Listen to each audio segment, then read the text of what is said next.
ሱራፌል ለወንድሙ ለሮቤል ደውሎ ስለ ሉላ ማስወገድና እንደገና ደግሞ ገንዘቡን በራሳቸው ስም ለማዞር ማድረግ ያለባቸውን ነገር ተገናኝተው ማውራት እንዳለባቸው ይነግረዋል። በዛን መሀል ግን ስለ ሉላ ማስወገድ በር ላይ ተለጥፋ በአጋጣሚ ወደዛ ቤት የሄደችው ሳሮን ነበረች እና ሁሉን ነገር ሳሮን ሰምተዋለች። ሳሮንም ስትሰማ ያንን ነገር ለማመን በጣም ከብዷን ነበር። ግን ደግሞ ያላት አማራጭ ሁሉንም እንዳልሰማና እንዳላየ ሆኖ ለማለፍ ነበረ። ግን እሱ አውርቶ ሲጨርስ ስልክ እየደወለችው ወደ ሳሚ ነበረ። በተቆራረጠ ድምፅ ደውላ ሳሚ እዚህ ቤት ችግር አለ እዩልህ ሉላ ነይ እኔ ጋር ፈልግሻለሁ ብላኝ ሂጄ ነበረ። ግን ደግሞ ትልቁ በር ላይ ላንኳኳ ልክ እጅን ሰደድ ሳረግ ሱራፌል ስልክ እያወራ ሰማሁት። የሚያወራውም ስልክ ደግሞ ስለ ሉላ ነበረ። እናም ምን እንደተፈጠረ ባላቅም ግን ሉላን ስለማስወገድ ሲያወራ ሰማሁት። እናም በጣም ደነገጥኩኝ። ምን እንደሆነ ምን እየተፈጠረ ምን እየተካሄደ እንደሆነ አልገባኝም። ግን በእውነት እያለ ሉላን ማስወገድ አለብን በአስቸኳይ ሲል ሰምቼዋለሁ። እናም አላቅም ሉላ ደግሞ ወደ ላይ ነው መሰለኝ ያለችው። አልሰማሁም የት እንዳለች ይላታል ስትለው እና ታዲያ ቆይ ምንድነው የሰማሽው ነገር? እስኪ እውነቱን በትክክለኛ ነገር ንገሪኝ ሲላት እዩልህ የምነግርህ ነገር ሁሉ ይኸው ነው ስትል በአጋጣሚ ሉላ ከላይ ድምጿን ሰምታ ስለነበረ እያዳመጠቻት ነበር ሁሉንም። እናም ካጠገቧ ስትደርስ እሺ ምንድን ነው? ማን ነው የሚያስወግደኝ እኔን? እንደሚገለኝ ማን ነው የሚገለኝ እኔን? ሰማውሽ ስልክ ስታወሪ ሁሉንም ነገር ያወራሽን ሁሉ ሰምቻለሁ ትላታለች። አሁን ዝም በይ፣ ይህንን መናገሬ አይጠቅምሽም። ውስጥ ገብተን ተረጋግተን እናወራለን ትላታለች። እናም ቆይሽ ንገሪኝ እስኪ ምንድን ነው ስትል እናም ሳሚን ቆይሽ በኋላ ደውልልሃለሁ ወይም መጥቼ በአካል እነግርሃለሁኝ ትልና ስልኩን ትዘጋለች። ስልኩን ከዘጋች በኋላ ቁጭ ብለው ቤት ውስጥ ገብተው እያወሩ ነበር። በአጋጣሚ ሱራፌል ሂዱ ነበረ ወንድሙ ጋር።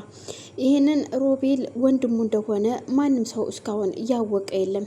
ሁሉም የሚመስለው በጣም ጥሩና መልካም ሰው ነበር የሚመስላቸው ሱራፌል። አሁን ላይ ግን ማንነቱ እየተገለጸ ነው። እናም ደግሞ ቆይ ይሄ አውሬ የሆነ ሰው ግን አሁን እንደዚህ ሆነ ማለት ነው ሲል እየተናገረ ነው።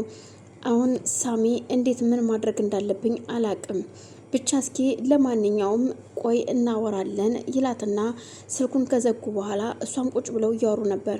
እኔ አላቅም ይኸው ሳሚ ሲያወራ የሰማሁትኝ ይልሽ እኔ ሱራፌል ሲያወራ የሰማሁት በር ስር ተለጥፌ ነው። ግን ደግሞ በሩን ልከፍት ነበር እጄን ወደዛ የሰደድኩት። ግን ሲያወራ የነበረው ነገር ጆሮዬ ላይ ጥልቅ አለና አዳመጥኩት።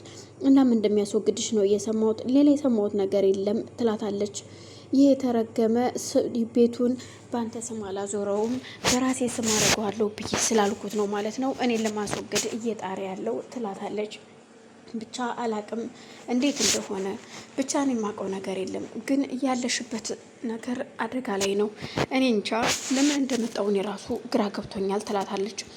ሱራፌልም ሮቤል ጋር ከተገናኙ በኋላ ሮቤል ቆይ ምን እያሰብክ ነው? እንዴት ነው ሲለው አንተ ይውልህ እንዴ ቤቱን ሁሉን ንብረቱን በራሴ ስም አድርጓለሁ እኮ አለች። አትገርምም? ስለዚህ እቺ ሴት መወገድ እንዳለባት ነው የሚሰማኝ ይለዋል። ምን ችግር አለው? እናስወግዳታለን። ማንም ሰው ግን መስማት የለበትም። ይህን ነገር በጥንቃቄ ቶሎ ማስወገድ አለብን ይለዋል። በቃ እሺ ችግር የለውም። እና ደግሞም ቤዛ ወደ እኔ ቤት ትመጣለች ዛሬ ቤቴ እኔ ጋር ትመጣለች ሲለው እኮ ለምን እንዴት ባለቤትህስ ሲለው ከባለቤቴ ጋር ተፋትቻለሁ። ቆየን ከተፋታን ብቻዬን ያለሁት እና ይኸውልህ ሉላን ካስወገድናት በኋላ እዛ ቤት የቤዛ ባል ሁኜ የምገባው እኔ ነኝ። ቤዛ አሁን ስላንተም ሆነ ስለ ማንነቷ የምታውቀው ነገር የለም። በደረሰባት አደጋ ሁሉ ነገር ረስታለች። ስለዚህ እኔ ነኝ ባልየው ሲል ሱራፌል እንዴት እንደዚህ ትላለህ? ምንም ቢሆን እኮ ባለቤቴ ሚስቴ ነች። አብሬያት አድሬያለሁ፣ አብሬያት ኑሬያለሁ። እንዴት እንደዚህ ታደርጋለህ አንተ ሲለው አያገባህም። ከዚህ በኋላ ሀሳቤን ምኞቴን ሁሉ ማሳካት የምፈልገው እዛ ቤት ገብቼ ነው ሲል ይናገራል። እኮ እንዴት እንዴት እንደዚህ ማድረግ የለብህም ሲል ሁለቱ ሰጣ ገባ ይነጋገራሉ። በዛን መሀል እሺ ለማንኛውም እስኪ እናየዋለን እናስ እንዴት ሚስትህስ ሲለው ሚስቴን ፈትቻት ሳይሆን እዩልህ ውጭ ሀገር ሄዳለች ለስራ ለ6 ወር ሄዳለች እና ብቻዬን ነኝ። እስከዛ ግን ቤዛን የራሴ አድርጌ የቤተሰቦቻችን ንብረት መመለስ አለብን። እኔም እንደዛ እያሰብኩ ነው። ግን ደግሞ ቤዛ ያንተ ሚስት ሁና መኖር የለባትም። ምክንያቱም ሲለው እንዳስጨርሰው ሱራፌል አፈቅራታለሁ ልትል ባልሆነ ይለዋል። እሱማ አዎ በቃ አሁን አፍህን ዝጋ፣ የቤተሰቦቻችን ንብረት እንጂ ስለሷ እንድታፈቅራት አይደለም እዛ ቤት መጀመሪያ የሚያስገባው። ከዚህ በኋላ አንተን ወይ ከጨዋታ ውጭ አረጋለሁ ይለዋል። በዛን መሀል ሱራፌልም ተመልሶ ወደ ቤት ሲሄድ በአጋጣሚ ሳሮን እዛ ቤት ነበረች። ጠረጴዛ እያጸዳች ቁማ ነበር። እያወሩም የነበረው ሳሮንና ሉላ ስለ ነገሩ ሱራፌል ስለአወራውና ስለተናገረው ነበር። እናም ሱራፌል ሲገባ ሁለቱም ይደነግጣሉ። ስትደነግጥ ግን ይህ ነገር እኔ እንደሰማውና እንዳወቅኩ ሱራፌል ማወቅ የለበትም ትላታለች።